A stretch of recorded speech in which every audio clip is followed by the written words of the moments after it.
আসসালামু আলাইকুম। মৌজা ম্যাপে জমি পরিমাপ ও ভাগ বন্টন। মৌজা ম্যাপে জমি পরিমাপ ও ভাগ বন্টনের জন্য প্রথমে আপনাকে কাঙ্ক্ষিত ম্যাপটি মোবাইলে সংরক্ষণ করতে হবে। সারা দেশের মৌজা ম্যাপ এখান থেকে আপনি মৌজা ম্যাপটি সংগ্রহ করতে পারবেন। তো আমি ইতিমধ্যে আমার মৌজা ম্যাপটি সংগ্রহ করে নিয়েছি। এবার আমি মৌজা ম্যাপে জমি পরিমাপের জন্য মৌজা ম্যাপে জমি পরিমাপ ও ভাগ বন্টন এই টুলটিতে ক্লিক করব। এরপর ম্যাপ নিন বাটনে ক্লিক করে একটি ম্যাপ নেব। এখানে পিডিএফ বা জেপিজি যে কোনো ধরনের ম্যাপ আপনি নিয়ে পরিমাপ করতে পারবেন। ম্যাপ প্রসেস শেষ হলে আপনার কাঙ্ক্ষিত স্কেলটি নির্ধারণ করে সেভ করুন। স্কেলটি সঠিক আছে কিনা তা যাচাইয়ের জন্য ম্যাপে প্রদত্ত স্কেলটি যাচাই করবে। এর জন্য এই অংশটি জুম করে 3 ডট বাটনে ক্লিক করে স্কেল সেট করুন। এখানে ক্লিক করব ম্যাপ থেকে ক্যালিব্রেশন। এরপর আমি প্রদত্ত ম্যাপের একটি লাইনে এভাবে স্কেল বসিয়ে হাতটি ছেড়ে দেব। এবার দ্বিতীয় পয়েন্টে এভাবে স্কেল বসিয়ে দেখব যে এখানে কত ফিট আসে। তো আমরা দেখতে পাচ্ছি এখানে 646 ফিট আসে।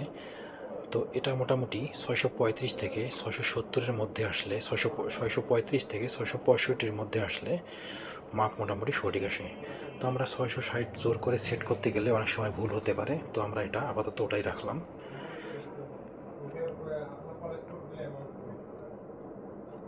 এরপর আমরা একটি প্লট পরিমাপ করব। এখানে 1774 এই প্লটটি আমরা পরিমাপ করব। এখানে কত শতক জমি আছে। আগুন টুলে থাকা অবস্থায় প্রথম পয়েন্টটি বসানোর জন্য প্রথমে আঙ্গুল চেপে পয়েন্টের উপর সঠিকভাবে প্লেস করে আঙ্গুলটি ছেড়ে দিতে হবে। পয়েন্টটি কোথায় বসছে তা দেখার জন্য আমরা ম্যাগনিফাই গ্লাস পাবো।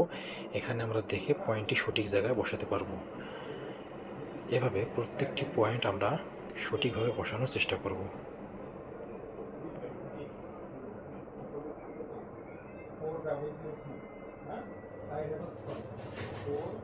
এখানে আনডু রিডু করার জন্য নিচে ছোট দুটি বাটন আছে।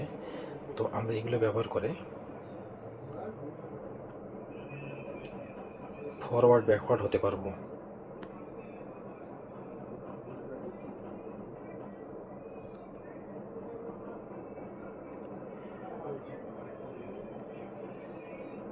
জমি বাঁকা হলে ভেঙে ভেঙে নেবেন।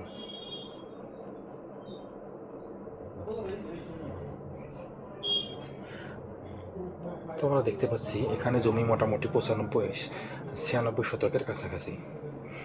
তো আমরা এই কাজটি সংরক্ষণের জন্য শেষ করুন বাটনে ক্লিক করব। করে এখানে দাগ নম্বর বা প্লট নম্বর দিয়ে 1774 দিয়ে সংরক্ষণ করব। প্লটের উপর দাগ নাম দেখানোর জন্য 3 ডটে ক্লিক করে ভিউ সেটিংয়ে যাব। এরপর দাগ নাম দেখান এই অপশনটিতে চেক দিয়ে সংরক্ষণ করব। এখন আমরা এখানে দাগ নাম দেখতে পাচ্ছি।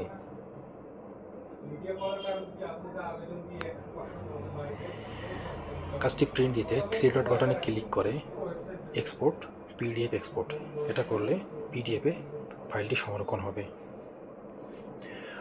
আরও একটি প্লট পাশাপাশি ড্র করতে চাইলে আগুন বাটনে ক্লিক করে এভাবে ড্র করে নেওয়া যাবে।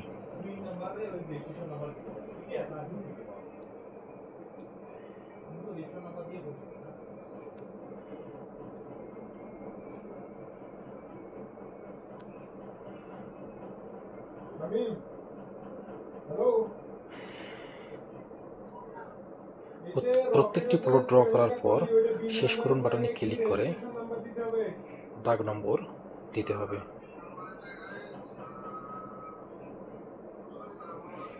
তো আমরা কাজটি এই পর্যন্ত সংরক্ষণ করে রাখতে যাচ্ছি, পরবর্তীতে বাকি কাজ করে নেব। তো এর জন্য 3 ডটে ক্লিক করে প্রজেক্ট সেটিংয়ে ক্লিক করতে হবে। এরপর এক্সপোর্ট প্রজেক্ট এই বাটনে ক্লিক করব। এক্সপোর্ট করলে এটি একটি .ktb ফাইলে রূপান্তর হবে। ধরুন আমরা এই প্রজেক্টটি সেভ করে রাখলাম। এখন আমরা প্রজেক্টটি পুনরায় সেখান থেকে চালু করব। এর জন্য 3 ডটে ক্লিক করে প্রজেক্ট ইম্পোর্ট প্রজেক্ট করতে হবে। এরপর .ktb সার্চ করলে আপনি সর্বশেষ প্রজেক্টটি দেখতে পারবেন। এখানে আপনি প্রজেক্টের নামকরণ করলে খুঁজে পেতে সহজ হবে। আপনি আপনার ডাউনলোড ফোল্ডারে সর্বশেষ প্রজেক্টটি দেখতে পারবেন এবং রিনেম করতে পারবেন। তো আমার সর্বশেষ প্রজেক্ট হলো এটা। আমরা এটি ওপেন করলেই সেখান থেকেই শুরু হবে। এখন আমি 1774 এই প্লট জমিটি ভাগ করতে চাচ্ছি।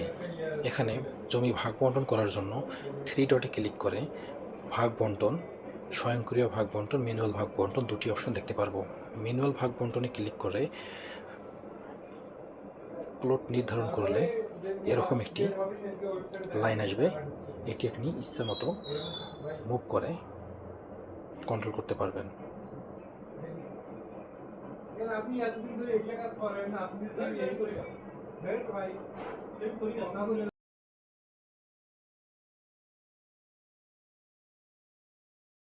এভাবে আমরা বন্টন করতে পারবো, অথবা আমি হিস্টোরি দিয়ে ব্যাক করে নিই, পুনরায় ব্যাক করে নেব।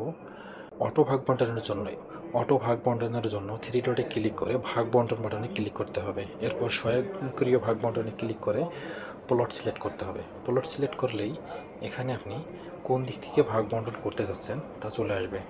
তো আমি উত্তর থেকে দক্ষিণ দিকে ভাগ বন্টন করতে যাচ্ছি, এর জন্য আমি এটি সিলেক্ট করে নেব। এরপর আমি 3 জন ব্যক্তির মধ্যে ভাগ বন্টন করব। একজন হচ্ছে 50%, আরেকজন হচ্ছে 20%, আরেকজন হচ্ছে 30%। এখানে আমি শতক দিলেও দিতে পারবো, তো আমি পার্সেন্ট দিয়ে করে নেব। ভাগ করো। এখানে দেখতে পাচ্ছি জমিটি অটো ভাগ বন্টন হয়ে গেল।